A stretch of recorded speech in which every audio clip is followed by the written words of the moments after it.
What's going on, guys? Off the Crossbar Productions here. Welcome back to our Franchise Hockey Manager 10 series with the Nashville Predators. So, I did some pre-scouting. I offered a trade.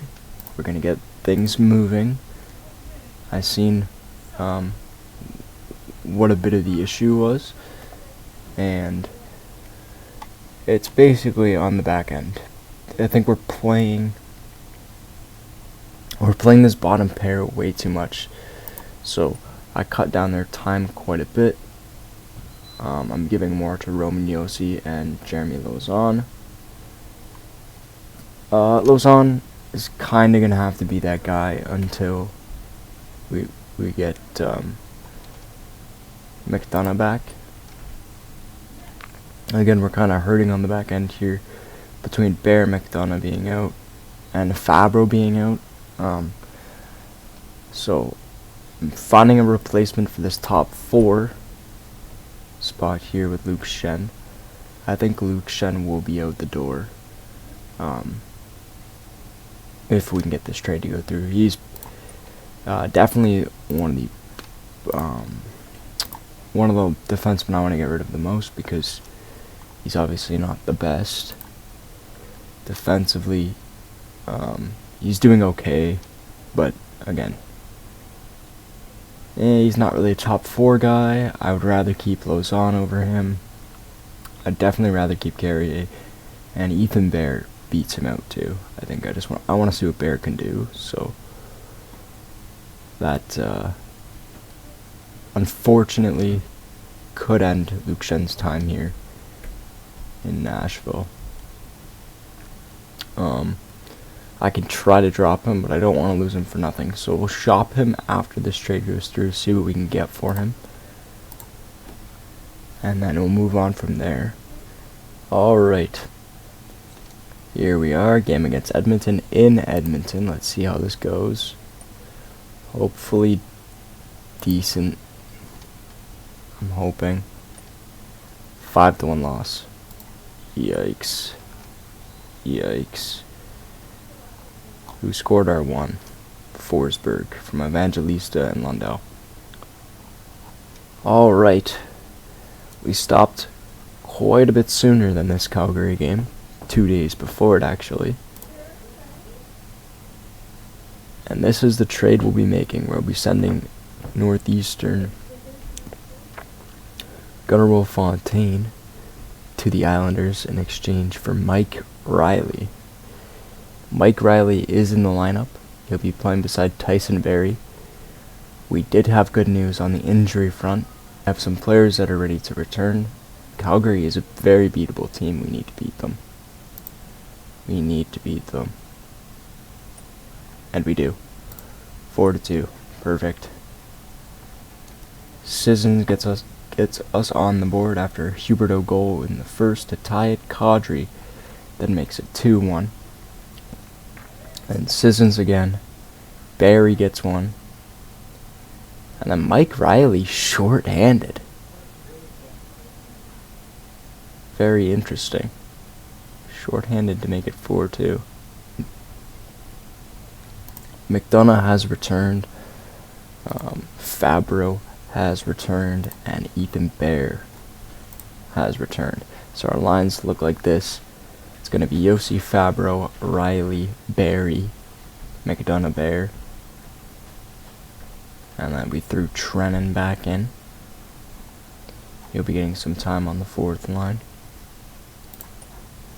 And UC Soros will get the start against Winnipeg. Laurent Brossois against UC Soros. 5-2 win. There we go. Forsberg on the power play from Lundell and Evangelista. Sherwood scores. O'Reilly scores from Forsberg and Nyfist. O'Reilly scores from Sherwood and Josi. Big game. Big game. I think Anton Lundell, yes, did get hurt.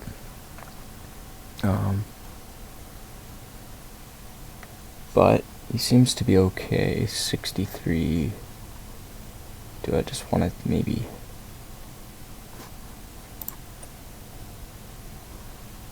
drop him back on the power play for this game. He can play the 4-on-3, and then we'll take him out here, and we'll throw in Trennan, sure. Alright, up here at the game against Arizona. I'm just interested to see what we can do this game. The lines will stay the same. Arizona seems like a decent team. And they win 5-1. Alright, we're up here at the game against the Anaheim Ducks. But I think Soros is gonna be put on the bench for this game. He just has not been great. He has not been pulling his weight. 4-2 for the Ducks. Alright, so this is what I have done. I went in and I changed every major role to match what I have for their ratings. Or their role. Is that their supplementary role, maybe? Yeah, so I changed their major role. And then I changed what I have them playing as. So maybe that will help us again. Again, some people got a little bit upset with that, like Mike Riley. Others didn't care. A lot of them didn't care. Mike Riley got upset with that, and Jesper Weatherby. But Weatherby, I think, is more because he's not getting some ice time. But now, I think they'll play like how I want them to play. Hopefully. Forsberg scores from Nyquist and Josi. Nyquist scores from Fabro and Persson. Tomasino ended up getting a hat-trick from McDonough and Evangelista. Tomasino from Sherwood and McDonough. Tomasino from Sherwood and Parsonen. And Nyquist scored another one. As we lose it in overtime.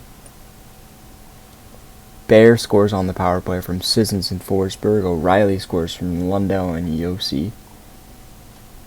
Forsberg from O'Reilly and Nyquist. And Makar ends it in overtime. I'm gonna give Lankin the start here. Give him another opportunity between the pipes. As we are battling back to 500. I love to see it. McDonough from Glass and Smith. Tomasino from Evangelista.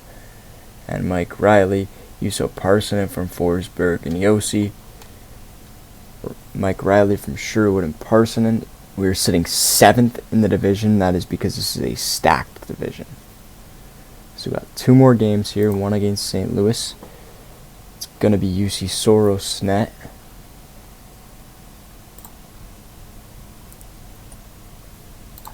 Again, the team has kind of found their stride. I'm getting a point. I'm okay with a point. Lundell on the power play. Tomasino even strength. I went to a shootout. Forsberg scored. Krug scored. Luke Evangelista could not score. Our division, we sit 7th, but we are miles ahead of the Blackhawks.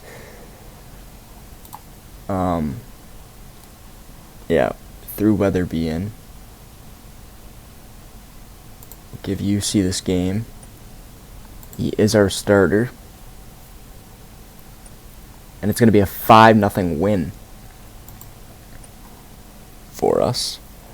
O'Reilly from Smith and Glass. Parsonen scores. Nyquist. Tomasino from Nyquist and Bear. Cole Smith from Lundell and Nyquist. Forsberg from Nyquist and Barry. You love to see it. You love to see it. So we battled back to 500. I think we started the episode at 500. If I'm not mistaken, that was 10 games ago. So we go another 10 games. We make a couple big changes. I think we're going to give Weatherby another game here against Pittsburgh. But that will be in the next episode. Let's do a little bit of a wrap up here. So goalies. Hey, that looks a lot better than it did. A lot better than it did for both goalies. So I'm much happier with the way they've been playing. Offensively, Roman Josi is on pace for 41 points. Hopefully he can get a couple goals in there. Again, help out the team scoring wise. Barry's on pace for 16. Again, hopefully he can help out the team offensively. McDonough's on pace for 12. Mike Riley is on pace for 24 points. That would be huge for him. Again, he's not liking his major role, but he's unhappy due to ice time, actually. Interesting. Bear.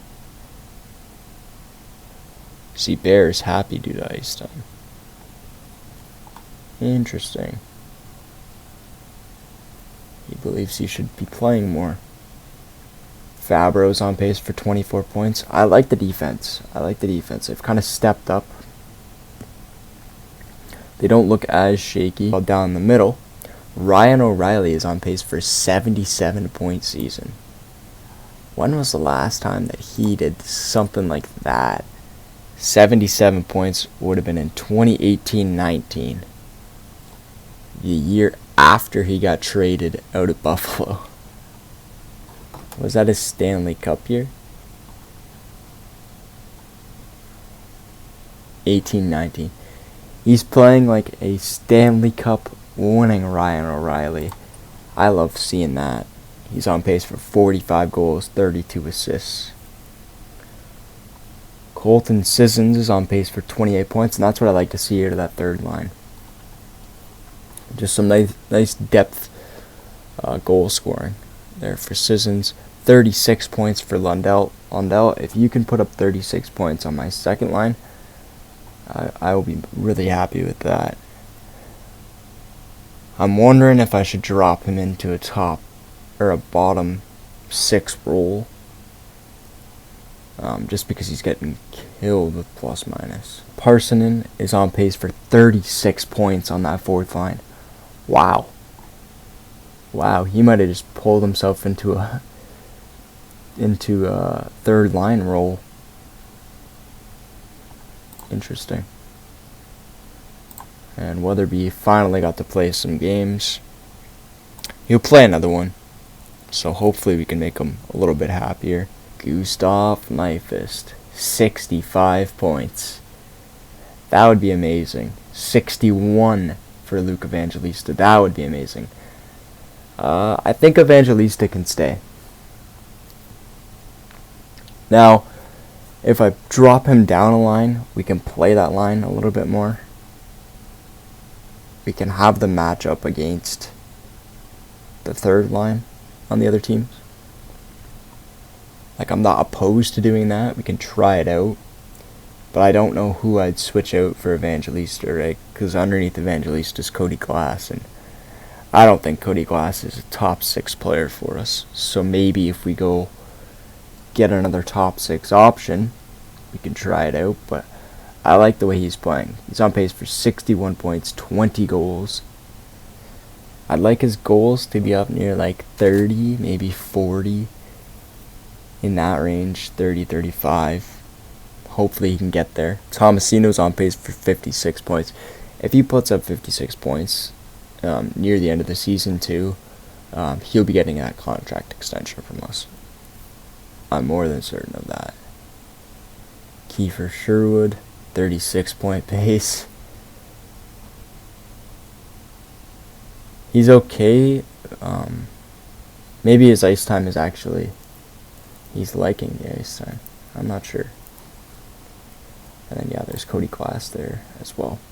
Can't bring up Joakim Kamel. That would be nice. Again, can't do it. He's obviously going to make the Finnish U20 team. Hopefully Matthew Wood can contend for the Canadian U20 team. Slav Askarov's playing pretty bad, actually. Hopefully he can turn that around. Vyacheslav Pieksa is playing very good. Is playing very good. 3-8 games. So I think he's going to play. I think he's going to continue to play in Atlanta for the remainder of this year, but he could be an AHL goalie for us next year. Before we end this episode, I do want to take a look at trade block around the league. Let's start in Anaheim here. Anaheim's got Jakob Silfverberg. Could be an interesting option. Could be that third line scorer. They have Max Jones. Could be interesting. Could bring him in as some depth. I'm not really looking to upgrade Lyubushkin at this point. Magna, nothing there. Nothing there. Walker Dewar, nothing there. Jalen Chatfield is okay, but he's only played 6 games. Reese Johnson. Yeah, I'm good on that. Joey Anderson played 24 games for Chicago and then got dropped. And he's tearing up the AHL right now, so again, that might be another depth option we take a peek at. And none of this is going to help us now, though. That's the other thing. Zach Aston Reese could be on my third line. Nothing there in Florida. Got Grunstrom. Play him on the third line. He's in Los Angeles, but he's only played 3 games. Patrick Maroon. Jake Evans. Playing in Laval. Not that. Cholowiski. Jimmy Vesey could be that third line option. Tim Stützle and Josh Norris. Norris is signed forever at $7 million. I don't want either of these guys for that. Unfortunately, there's Rem Pitlick. Not great defensively. Again, we're looking for that fourth line option. And feel free, you guys, to let me know if there's any options you want to see put on this team, or I can take a look at them. Luke Kunin can play center, but not great at it. Renke, but they're all playing in the AHL. Perunovic could be an interesting replacement for O'Reilly, even though we just got him. Could be an interesting replacement for like a McDonough. Sean Day, playing in Orlando, played a little bit in Syracuse this year. Bobby McMahon, William Lagesson, Jake McCabe. I do like Jake McCabe. Bring him on as like a 7th defenseman. Shea Theodore, but again, we don't have anything to give up for that. Johnny Evans. Yeah. Michael Scarboza. Or Scarbosa. I think the most interesting option for us would be through the Maple Leafs. Picking up Bobby McMahon as some depth. You could move a Weatherby for a McMahon. I will also want to hear from you guys. So again, if you have any suggestions, please leave them down below. And if you liked this, don't forget to like and subscribe if you want to see more. And I will see you in episode number 3.